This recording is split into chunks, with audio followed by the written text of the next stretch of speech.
Hello everybody. तो कैसे हो आप सब लोग। मैं बताने जा रहा हूँ मेरा ड्रॉप स्टोरी। तो मैं आपसे मेरा नीट का ड्रॉप स्टोरी बताने जा रहा हूँ। अगर नॉर्थ के स्टूडेंट देख रहे हैं तो भाई मैंने नीट क्रैक कर लिया, लेकिन आपसे कम मार्क्स में भी मेरे को सीट मिल सकता है क्योंकि हम कर्नाटका से हैं। हमारा कर्नाटका में बहुत अच्छे से कट ऑफ लो होता है, हमको कॉलेज मिल सकता है। 510 के ऊपर हुआ तो भी 510 तक भी पिछले साल मिला था। तो यहाँ हमारा कुछ नसीब है, हम कर्नाटक में पैदा हुआ कर को, हम कर्नाटक में पढ़े कर को भी। और हम तो शुरू करते हैं हमारा कॉलेज। इस साल हमारा मार्क्स बन रहा है 551। पिछले साल मार्क्स बना था 315। तो जब सेकेंड ईयर ख़त्म हुआ, लॉकडाउन हुआ, लॉकडाउन होने के बाद जब नीट एग्ज़ाम दिए हमारा बन रहा था मार्क्स 330। मेरे सेकेंड ईयर का जर्नी आपको जानना है तो नीचे दिए वीडियो का लिंक पे दबाए, वो वीडियो भी देख कर यहाँ आ जाओ, काफ़ी अच्छा रहेगा। तो शुरू करते हैं। इस वीडियो को भी आप फास्ट फॉरवर्ड करके देख सकते हो। 1.5 पे देखो क्योंकि टाइम मत वेस्ट करो। मेरा बोलने का तरीका हिंदी कम आते, अब ऐसा करके देख लो। 2x पे भी देख लो। और हमारा नीट का स्टोरी हम स्टार्ट करते हैं। तो पिछले साल 25 सितंबर को हम गए थे एडमिशन कराने को लॉन्ग टर्म में। वहाँ एडमिशन हो गया। मैं और मेरे दोस्त दोनों ही साथ गए थे एडमिशन कराने को, दोनों का एडमिशन हो गया। और बाद में आगे घर आने के बाद 10 दिन के बाद फ़ोन किए और 7 सितंबर को आपको आना होगा यहाँ पर। क्लासेस शुरू होंगे 7 अक्टूबर को। 7 अक्टूबर को हमारा क्लास शुरू हो गया। शुरू होने के बाद पहले को हमको बहुत बच्चे नहीं थे और काफ़ी सारे 100 बच्चे थे, लेकिन 100 बच्चों में उतना कोई भी नहीं था जो कि 400 ऊपर नहीं करे थे। 1-2 थे, लेकिन बाकी सभी लॉकडाउन एंजॉय करके आए थे। और हम थोड़ा बहुत पढ़ लिए थे ना लॉकडाउन में। हमारा बहुत उधर भी कॉन्फिडेंस बहुत हाई लेवल पे था। फर्स्ट वीकेंड एग्ज़ाम में आया 530 मार्क्स। मेरा रैंक वहाँ थी 28 रैंक थी, 28। If I am not correct, मुझे पता नहीं। वो रैंक छोड़ा, 530 मार्क था और अच्छा चल रहा था। मेरा एक दोस्त था, वो लॉकडाउन में नहीं पढ़ा था, उसका बन रहा था 400 के आसपास बन रहा था उसके मार्क्स फर्स्ट टेस्ट में। वो ओके, बहुत इजी टेस्ट था वो। सिर्फ फिजिक्स में क्या डिफ्रेंशिएशन इतना ही दिए थे, क्या कुछ नहीं दिए थे। बहुत इजी टेस्ट था। समय बीतते गया, उसके बाद 480 आया, 470 आया, 450 के अंदर भी आया, 450 के ऊपर गया। वैसे ही 1 महीने चले गए, उसके बाद 2 महीना चला गया, 3 महीने पूरे नहीं हुए थे, हमको बुखार हो गया। हम 2 दिन के लिए घर आए। तभी भी हमारा मार्क्स उतना ही था, स्टेबल बोले तो 420-30 के ऊपर आ रहा था। 460 और 70 से अंदर आया था। कभी 500 तक, 500 आस पास भी नहीं गए हम। तो क्या करें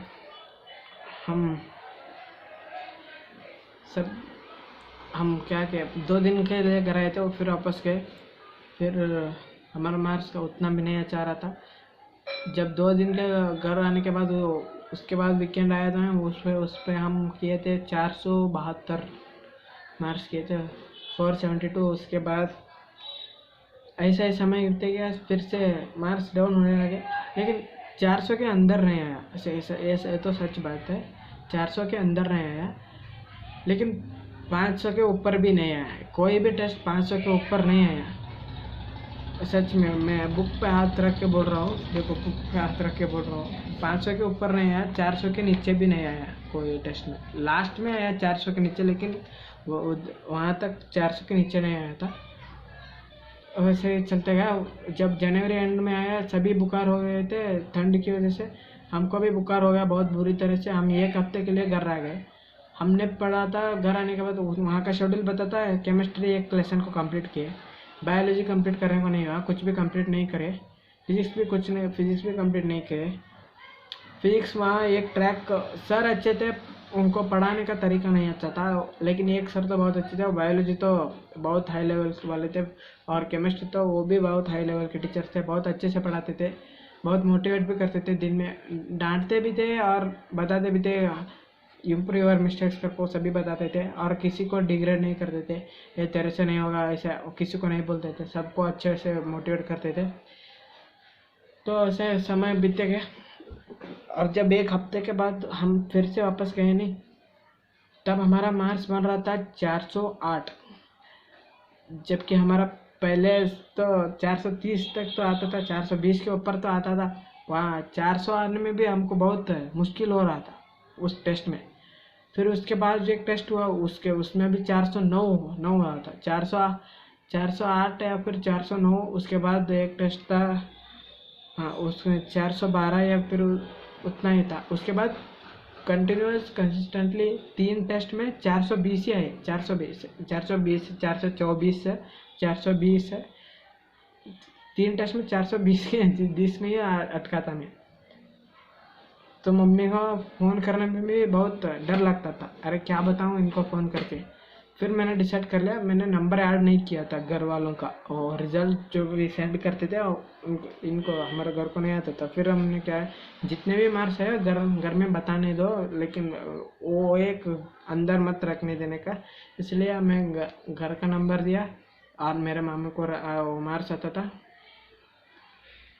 और मेरे घर वाले मेरे को कुछ नहीं बोलते थे, तू आराम से रहकर पढ़ाई कर ले, पढ़ाई कर, तो तू पढ़ाई कर, आराम रहकर पढ़ाई कर, मार्क्स जितने में आने दे, इम्प्रूव करते जा, लेकिन पढ़ाई मत रोकना, और आराम बुखार मत होना, आराम से रहना करके बोलते थे मेरे को, सिर्फ आराम से रहना बेटा, आराम से रहना बेटा करके बोलते थे। तो उसके बाद जब ऐसा ही समय बीतेगा तो सिलेबस एंडिंग में आ गया, बायोलॉजी मार्च एंड पे ख़त्म हो गया, उसके बाद बायोलॉजी रिवीजन चालू हुआ। बायोलॉजी रिवीजन में तीन दिन में एक चैप्टर, दिन में 2 बायोलॉजी क्लासेस होते थे, बोले तो 3 दिन में 2 चैप्टर पकड़ो, इनका 3 क्लास में 1 चैप्टर, उनका 3 क्लास में 1 चैप्टर, हफ्ते में 4 चैप्टर बायोलॉजी का रिवीजन होता था। और फिजिक्स केमिस्ट्री का अभी अंतिम नहीं आया था।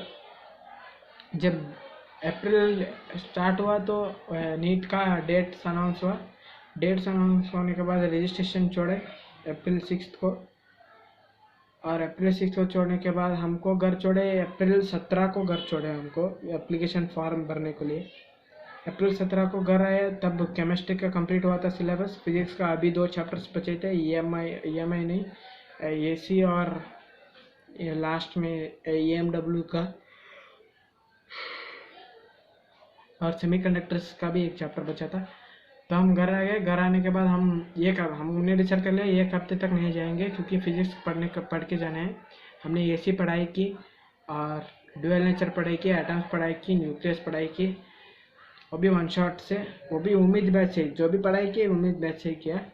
और उसके बाद जब वापस गए 1 हफ्ते के बाद, वहाँ तो AC के साथ EMW भी कंप्लीट हो चुका था, और सेमीकंडक्टर्स अभी शुरू नहीं होता है, सेमीकंडक्टर शुरू हो गया, क्या सेमीकंडक्टर्स नहीं पढ़ के गया था, वहीं पे जो भी सर पढ़ा है वही पढ़ा, और मुझे अभी तक ट्रांजिस्टर्स वो नहीं आता है, मैं वहाँ समझ में भी नहीं आया हूँ, मैं पढ़ने के लिए नहीं गया, मैं पढ़ा था सिर्फ लॉजिक गेट्स पे फोकस किया था, लॉजिक गेट्स, और DC पांडे लेके गया था जाने के वक्त। DC पांडे के एग्जाम्पल सभी नहीं किया, लेकिन जितना हो सकता था उतना करता था।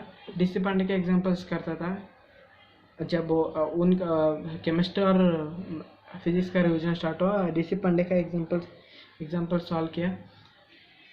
हमारा एक ऐसा रिवीजन शेड्यूल था, बोले तो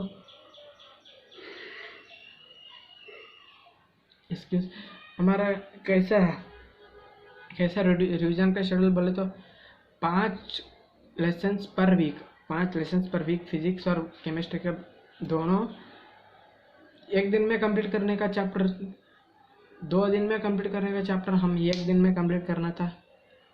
तो हमने बोला स्लो पढ़ेंगे, उनका टाइम देते थे 3 घंटे में पढ़ के, और उनका जो रिवीजन करते थे वो 1 घंटे में रिवीजन करते थे चैप्टर्स को, हमारा आधा चैप्टर भी नहीं पढ़ा हुआ रहता था।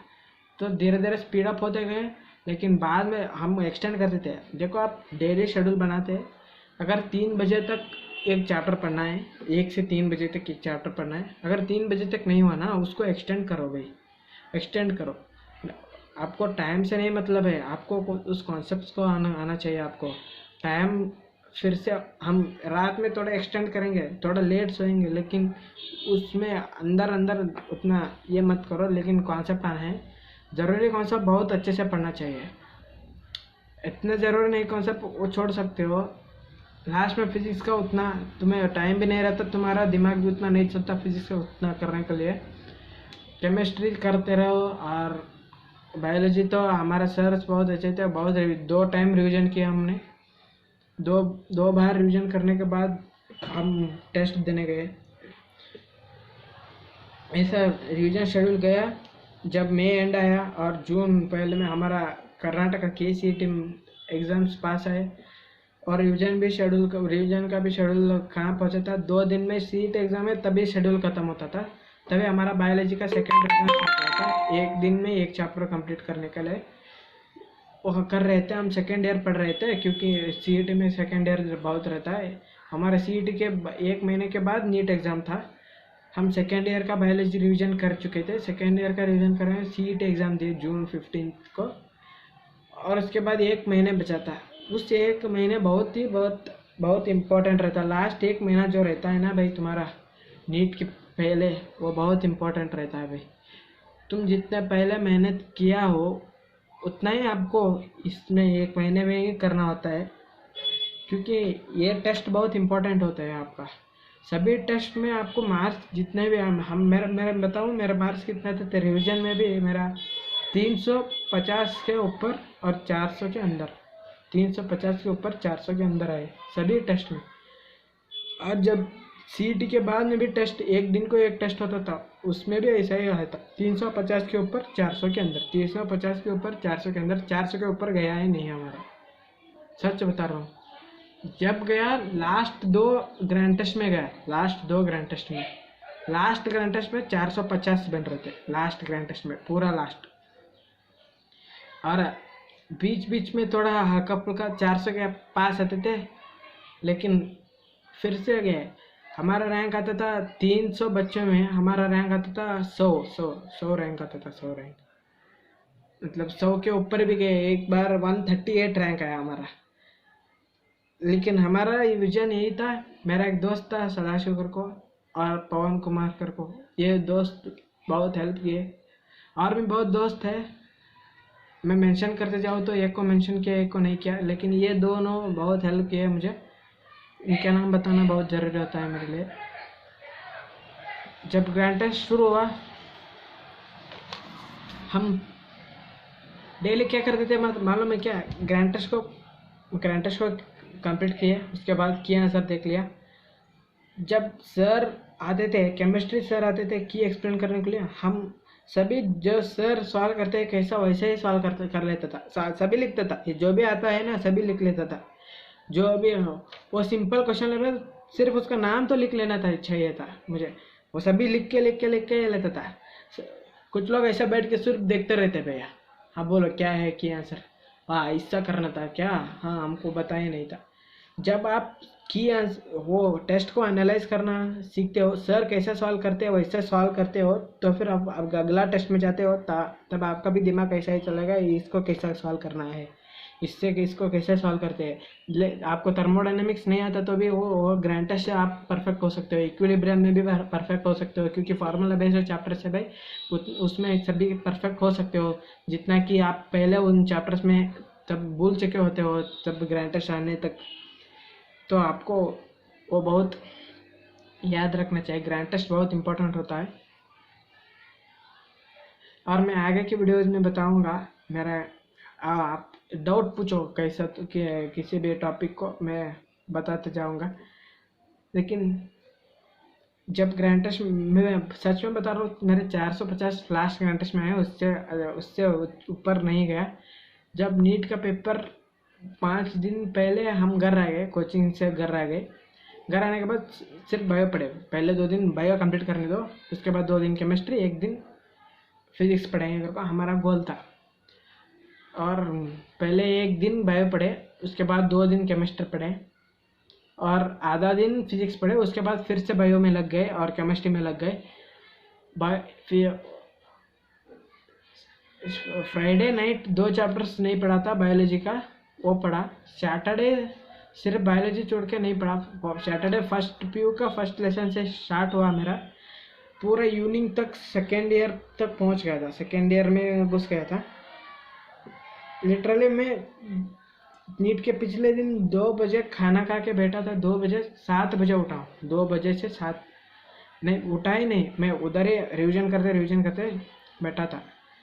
उतना सिर्फ बायोलॉजी इंपॉर्टेंट है भाई, लास्ट में बायोलॉजी बहुत रिवीजन चाहिए तुम्हें, क्योंकि वो उसमें कंफ्यूजन नहीं रहना चाहिए। बायोलॉजी कंफ्यूजन होता है क्योंकि वो रिवीजन बेस्ड चैप्टर है। इसके आप पहले टेस्ट में बहुत टॉप कर चुके हुए तो भी तो आपका आज वो याद रहता नहीं रहता, वो उसका वो रिवीजन बेस्ड सब्जेक्ट है। लेकिन फिजिक्स ऐसा नहीं, जब आप कॉन्सेप्ट कर लिया, आप कॉन्सेप्ट याद है तो आप लिख के फॉर्मूला निकाल सकते हो। लेकिन बायो में क्या फार्मूला निकालोगे, आपको नहीं आता। जो भी वो कॉन्सेप्ट में कॉन्सेप्ट आ सकता है, लेकिन वो मेमोरी बेस को आपको बहुत रिवीजन करना होगा। लेकिन नीट से पिछले एक दिन तो मैं पूरा रिवीजन किया, सिर्फ बायोलॉजी। मेरा सेंटर या इधर से 1 किलोमीटर भी नहीं होता, वो 1 किलोमीटर होगा शायद, इतना ही दूर था। हम 12 बजे तक पढ़े अगले दिन। हम 6 बजे उठे, 6:30 बजे तो फिर से पढ़ने चालू हो गए। सिर्फ बायो पढ़े, केमिस्ट्री नहीं पढ़े, हम सिर्फ बायो पढ़ते थे, सिर्फ बायो बायो बायो बायो। वो 12 बजे तक भी बायो पढ़े, केमिस्ट्री जो भी मन में आया था वो किया। और केमिस्ट्री वो कोऑर्डिनेशन कंपाउंड्स में हम एग्जाम्पल सॉल्व किए थे आईयूपैक का। हमने नीट एग्जाम में जब गए, वो आईयूपैक आया था कोऑर्डिनेशन कंपाउंड को, हमने ऑप्शंस पे सिर्फ देखा, यही है आंसर करके टिक किया। बहुत इंपॉर्टेंट होता है आपका एनसीईआरटी का एग्जाम्पल्स, आपको कर लेना चाहिए सभी। इसलिए आपका अभी बहुत वक्त है भाई, जो भी आपके टीचर बोलते हैं आपको भी एनालाइज करना चाहिए, मैं कैसा पढ़ना चाहिए, मेरा मेमोरी कैसा है, मैं कैसा पढ़ सकता हूँ, मैं कितना रिटेन कर सकता हूँ। ये सभी चीज़ों को आप ही सेग्रीगेट करो, आपका ही टाइम सेव करो। पैसा जाने दो, घर से बाहर निकलना चाहते तो निकलो बाहर, कोटा जाओ, नहीं तो आपके घर के आसपास कोई तो सेंटर है नीट पढ़ाते हो, वहाँ ज्वाइन करो। आप पीडब्ल्यू से पढ़ते तो पीडब्ल्यू से पढ़ो, लेकिन वहाँ जाके टेस्ट दो भैया, एक हफ्ते में, उस हिसाब से पढ़ो। वो ऑफलाइन बहुत हेल्प करता है तुमको। आपके पास कोई पीडब्ल्यू का ये नहीं है तो आप प्लीज़, आपके पास कोई तो सेंटर नीट का ये पढ़ाते तो उनको ज्वाइन करके वो ऑफलाइन ही पढ़ लो। मेरा हिसाब से वही लगता है, आपको वैसा पढ़ना चाहिए। तो अगले मेरा एक शॉर्ट्स का सीरीज चालू कर रहा हूँ, जो भी मैंने शॉर्ट ट्रिक्स किया था एक एक कॉन्सेप्ट पे वो शेयर करूँगा शॉर्ट्स में, 30 सेकंड में। भाई तुम्हारा भी टाइम नहीं जाएगा। अगर आप नीट प्रिपरेशन कर रहे हो तो थोड़ा हेल्प नहीं, थोड़ा बहुत तो हेल्प हो सकता है। हेल्प नहीं हुआ तो भी चलता मेरे को, क्योंकि गलत क्या बोलते हैं मेरे को वर्ड्स नहीं आ रहे। तो ऑल द बेस्ट, आप प्रिपेयर कर रहे तो, लेकिन ऑल द बेस्ट आपको आगे जाने के लिए। हम लेकिन मैं भी फ्यूचर मेडिको बनने वाला हूँ। इस साल में हमारा काउंसलिंग होने के बाद मेडिकल कॉलेज में मिलूँगा आपको। तो यही कहना था आप सभी को। तो थैंक यू ये वीडियो वॉच करने के लिए। मिलते हैं अगले वीडियो पर। ये वीडियो को 2x पे देखे हो तो thank you very much. 2x पे देखा, मेरे सारे वीडियोस आप 2x पे देख सकते हो, क्योंकि 20 मिनट का वीडियो आपको 10 मिनट में मिल जाएगा। टाइम नहीं है तो भाई 2 मिनट देख के वीडियो हटा दो, उसके बाद 2 मिनट देखो, उसके बाद हटा दो, 2 मिनट देखो, हटा दो। ऐसा करके मेरा ऐसा वीडियो हफ्ते में एक बार तो एक वीडियो देख लो मेरा, उतना ही मेरे को बहुत हो गया। आप लाइक करो डिसलाइक करो, कुछ ये होता है, आप देख लो, वही काफ़ी होगा मेरे लिए। ओके, तो प्लीज़ वॉच माय शॉर्ट्स। अब टाइम वेस्ट नहीं करेंगे, कुछ नहीं बता देंगे नेक्स्ट वीडियो में। ये 20 मिनट होने तक रुकना चाहिए मेरे को। तो मेरा पिछला वीडियो ज़रूर देख के रहो। मेरा पिछला वीडियो ज़रूर देखकर आओ मेरे भाई लोग। Bye bye.